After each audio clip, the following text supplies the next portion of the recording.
Dans le cadre de la restitution des biens culturels à l'Afrique, le président français Emmanuel Macron a reçu des mains de Felwine Sarr et de Bénédicte Savoy un rapport qui stipule que les œuvres d'art africaines doivent être restituées à ses différents propriétaires, mais également que la loi française visant à autoriser la restitution soit modifiée.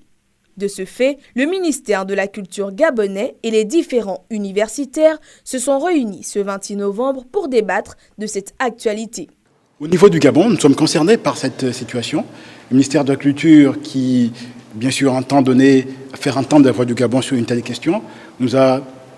contactés en tant qu'universitaires, en tant qu'experts liés aux questions culturelles pour avoir un point de vue qui soit un point de vue savant, un point de vue informé sur la question. Et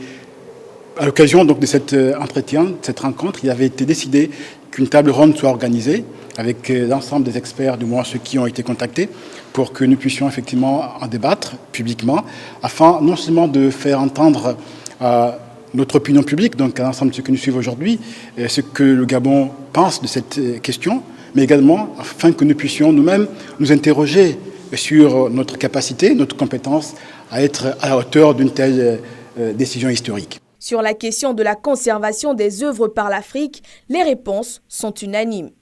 Cette question, il faut rapidement répondre avec une affirmation claire et nette que cela n'est pas vrai, puisque beaucoup de pays africains, on parle du Sénégal, on parle du Bénin, on parle du Gabon, on parle du Mali, ont déjà des musées dignes de ce nom qui peuvent recevoir dans des conditions qui sont les mêmes que celles dans lesquelles ces objets sont conservés en Europe. Un nouveau musée national ouvrira bientôt ses portes à Libreville, un musée qui répondra à toutes les conditions de conservation.